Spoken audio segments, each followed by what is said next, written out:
When you play the Game of Thrones, you Subscribe and like. or you die. There is no middle ground. Alright, hello YouTube. So, we are back on the Grease Goblins YouTube channel. We are doing another top 10. This one was, again, it was suggested by the comments. We're doing the top 10 Game of Thrones players. I'm going to actually twist this one a little bit to where it says almost top 10 politicians. Because top 10 Game of Thrones players can be like also your military stuff as well. I thought I wanted to just kind of limit it down to kind of politicians. I did the war commanders. Now we're going to do more or less politicians. So if you guys would like to see more top 10s from me, let me know. Suggest what you would like me to do. And subscribe, like, and comment before we get into this video. And let's get into it. So I have a few honorable mentions. And I also wanted to say, this is my personal opinion. This list could very easily be different in any way you would like to make it. And there are going to be a lot of honorable mentions for that reason, because there are so many characters in, A Song of Ice and Fire that it was very difficult to narrow this list down to, 10 people. So here are my honorable mentions. I put Dany on here as an honorable mention. She so far has not really even been in the Game of Thrones yet. But I think she does have a lot of potential with the way she handles certain situations. She's able to compromise, relatively easily when she thinks it can solve a problem. But she's not as clever as majority of the characters on this list. And also, I always get backlash when I don't put Dany on lists at all. So, there you go. For Dany fans, she's at least an honorable mention. Okay? All right. I also put Euron on here. I think his ability to manipulate people as well as take control of the Iron Islands is definitely something that deserves to be talked about, and I think he definitely deserved to be honorable mentions for the video.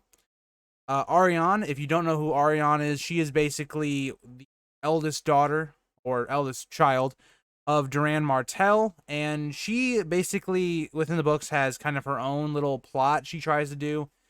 It's kind of a smart plot, but not really. She trusts kind of the wrong people, but she's, learning from her father how to play the game a bit.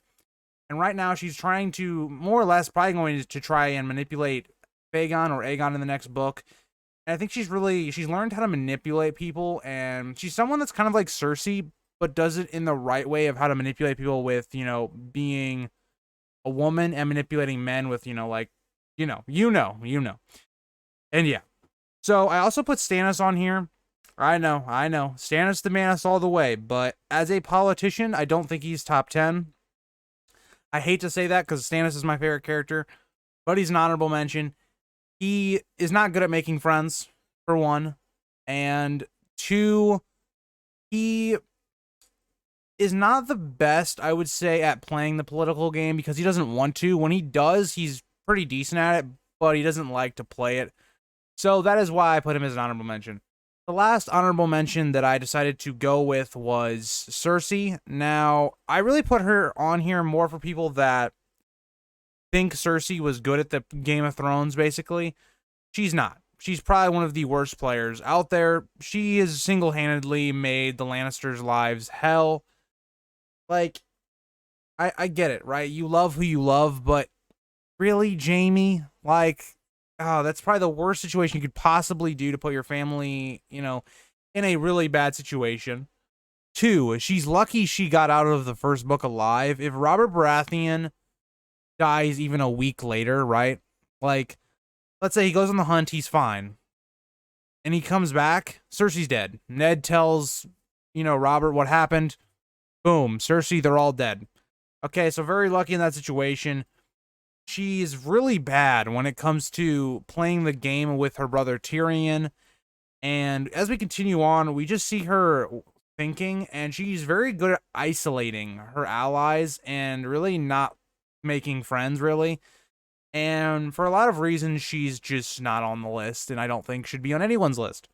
So number 10, we have someone who's actually made both lists, so big ups to this character, even though he's an interesting character, but I hate his guts. Number 10, we are going to say, is Ruse Bolton. So, Ruse Bolton is a very ambitious and conniving man, and I think he does play the Game of Thrones very well. He understands that right now in the books, he understands that all of these houses are not loyal to him. They just fear him and that house. And if there is, rebellion and stuff like that, and there's a chance that they think that the Boltons will lose, they will flip sides. He's really good at understanding that kind of stuff. He's also very good at understanding how to make his status go up. He was, one of the prime, supporters for the Starks. He was, basically one of their best or biggest bannermen. And, only, 2 or 3 books down the line, he betrays them, takes basically the, Winterfell, becomes Warden of the North, and is pretty much trying to control the North. That is a lot to do in a short amount of time and shows you his ability to politically climb the ladder, as Littlefinger would say. Now, that is why he's at number 10. Number 9, I am going to put Renly here. We can see that he's very clever. He's very good at making friends with, the Tyrells and stuff like that. Where Renly, I think, falls short is his military command and stuff like that. I think as a politician, he's very good at it. People love him. He knows how to play. He even knows how to manipulate people and stuff. And we see that he's even able to, kind of, jest with Littlefinger and keep up with him, but not to that, high level of degree. But I think Renly is a good player of the Game of Thrones. He's just not in that top tier. I think he's in that tier just below. You have the Littlefingers, the Varys. I think they're all up in that top tier where they're playing, another game that everybody else isn't. And then, you got the Renly tier. So, Renly at number 9. I want you guys to let me know, do you agree with Renly being on this list? I think he's a good politician, personally.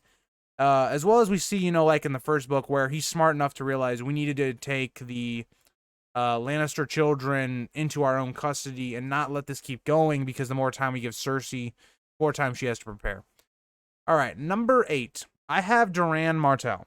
Now, this definitely will change by the end of the story. If Duran Martel, his plans don't work out, and he ends up just dying, he won't be on this list. But as of right now, what he's done is he's basically created a Targaryen alliance.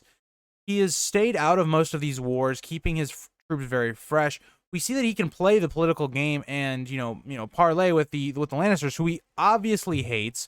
He doesn't like them, but he knows he has to do it because the Dornish forces alone cannot, take on the Lannisters by themselves.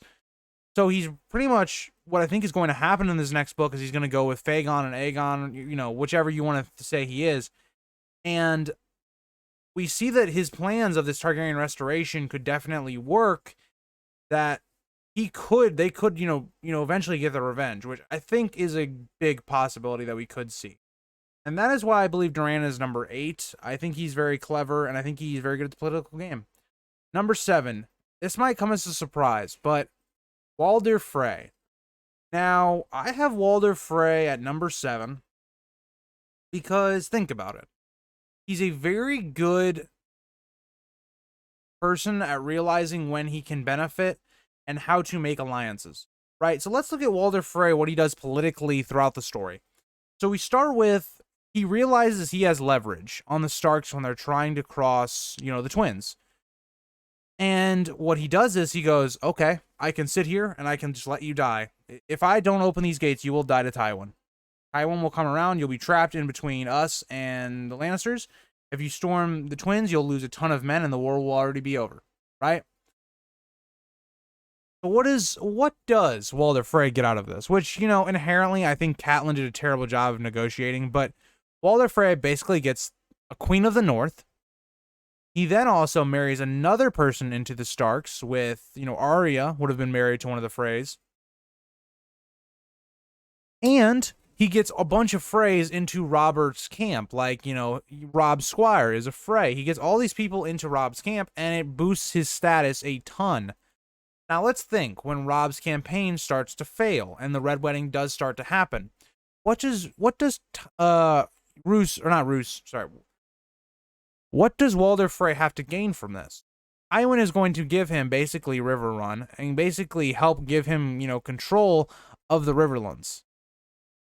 That is huge, because not only is he going to get revenge of people that have looked down on him and talked crap on him, he also gains so much land, so much, he becomes much more rich. He gains allies in the Lannisters, who at this point, it looks like they're in a very strong position, as well as he gets an ally with Ruse in the north. So this all makes sense for Walder Frey. As a politician, he's done wonderfully here. And even if we go back to, other times, like in the, Robert's Rebellion and stuff like that, Walder Frey shows up to the battle late because he wants to be on the winning side. That's not a bad politician. That's a good politician, knowing that, okay, if I side on the wrong side here, my entire house is probably going to die. So really good job there from Walder. I hate Walder. You guys probably all hate Walder, but you can't deny the man is a very savvy and good political person. Number 6, I have Marjorie Tyrell. Now, she is very young, but we've seen her ability to be a politician in Game of Thrones, or in A Song of Ice and Fire, my bad. The way she's able to manipulate and tame Joffrey is something nobody else in the entire story is able to do, not even for a little bit. Tyrion is able to almost, I guess, frighten Joffrey, and so can Tywin, but nobody can really make him do what they want him to do almost. And Marjorie just does this perfectly, in my opinion. And Marjorie, we also see her, using her kind of like what Renly does. So Renly does this thing where he gets everyone to like him, and that is very much what the common people do with Marjorie. They really love the, House Tyrell. House Tyrell is basically feeding them. Marjorie's a great, figurehead of the crown right now. Marjorie does a great job of being a politician. Now, the reason she's a little lower on here is because, A, she's inexperienced, and I think she gets overshadowed by Olenna, because I think Olenna is really the main power of House Tyrell, but Marjorie does a really good job in the role she's given. Number 5. So number 5, I have Tyrion. Now, the reason he's a little lower is because I do see some things that Tyrion does not do well in A Song of Ice and Fire, but he does a lot well. So Tyrion is has a very sharp mind. He is able to almost talk his way out of a lot of situations, which may come back to bite him in the end. But he's able to talk his way out of a lot of situations. We see how he plays the Eerie stuff, that entire plot, his political savvy there. We see when he eventually is named basically Hand of the King by Tywin in his stead, we see what Tyrion does. Tyrion does not want to end up like Ned and Jon. He creates his own fighting force. He gets the Golden Cloaks under him. He brings the Mountain Clans with him. He establishes pretty much the power in King's Landing.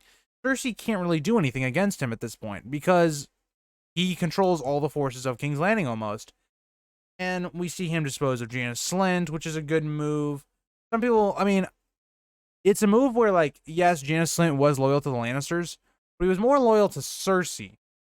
Now, if Cersei and Tyrion really would have just worked together, it probably would have worked out better, but Cersei wasn't really willing to do that. And that's another reason Cersei's not on this list. She's just, in my opinion, a very stupid person. But Tyrion understands that to actually start doing things in this, in the city, he has to gain power over Cersei, which is something he does very quickly.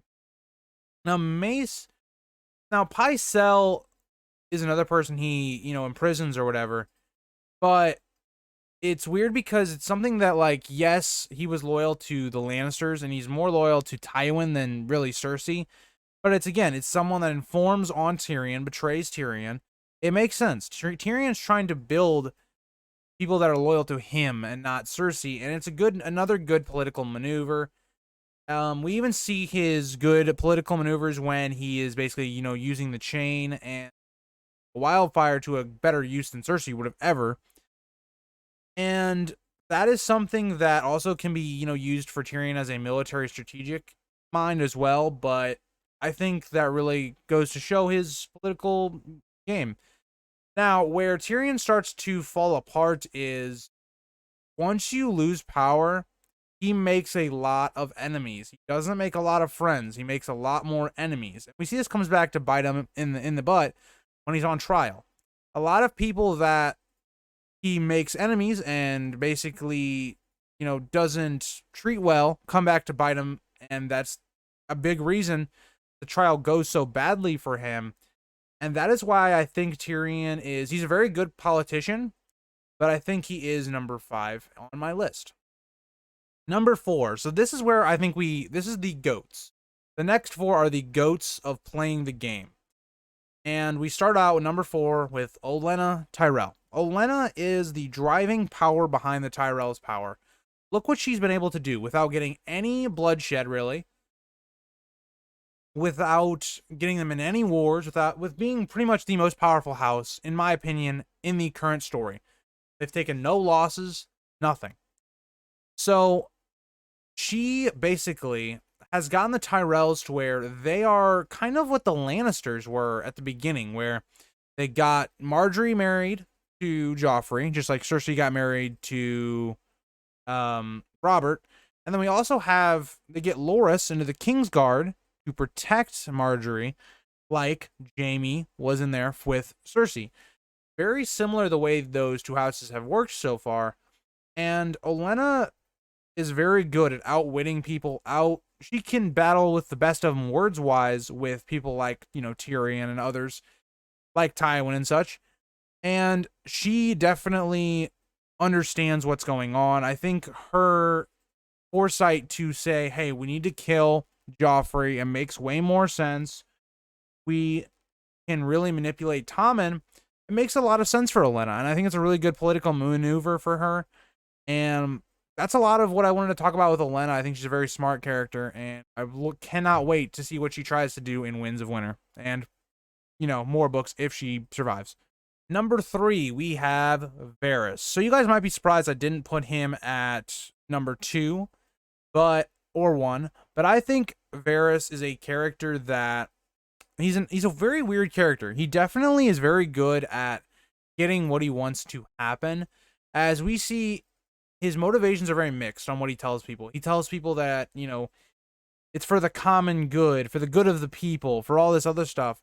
And he's actually able to manipulate Ned into being, dishonorable and being lying to people, basically, that Joffrey is the one true king, and that's not true. But the reasoning he says that stuff, and he's able to manipulate Ned to a degree that is really, really cool, because not a lot of other characters would be able to do that.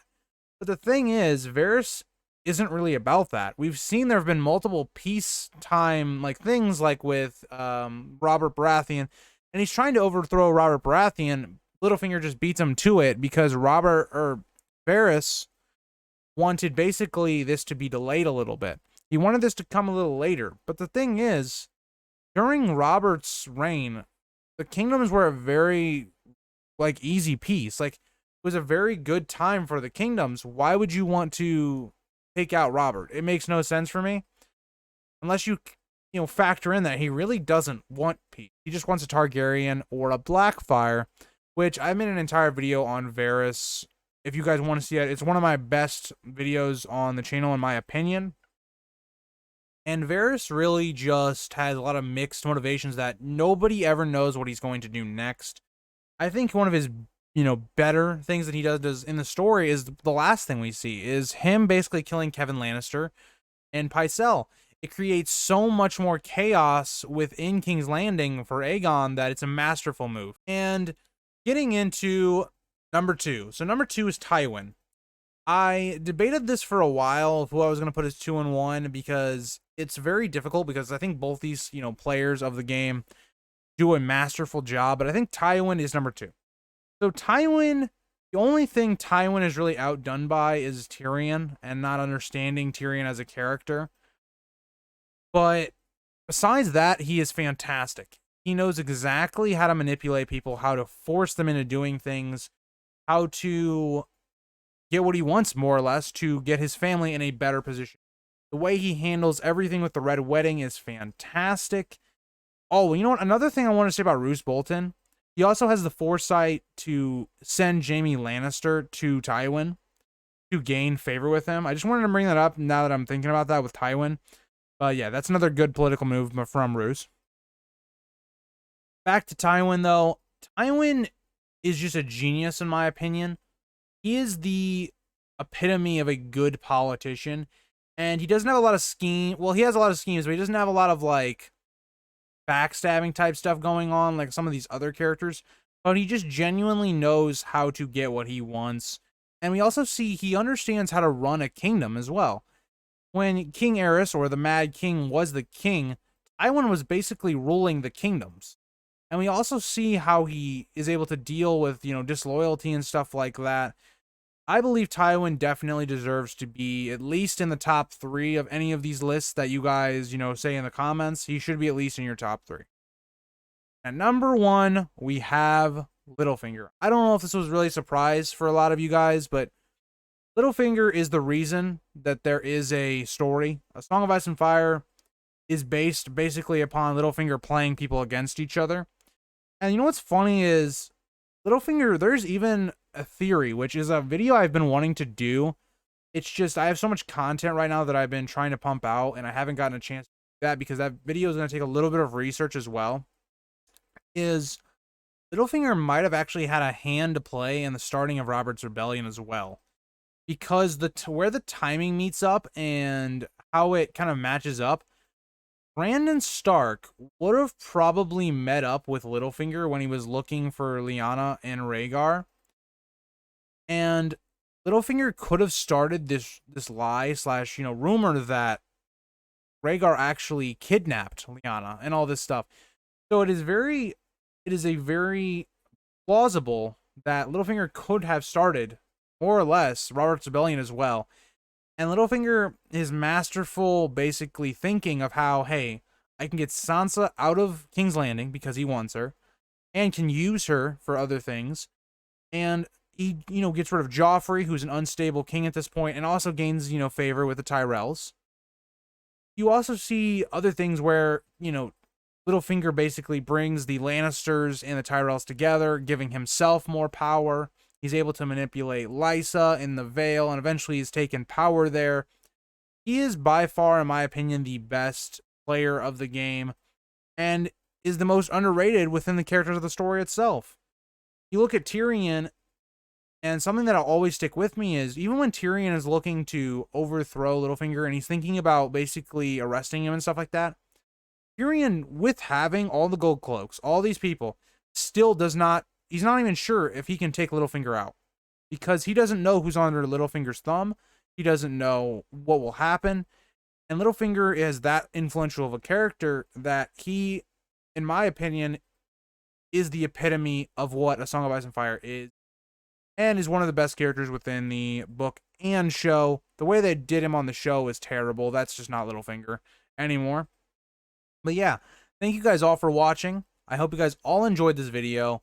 This was a very difficult video. I'm sure I missed somebody on here that you guys are going to bring up in the comments. I think Fagon maybe could have gotten a shout in this, but yeah, that is who I'm going to say. I will see you guys in the next one.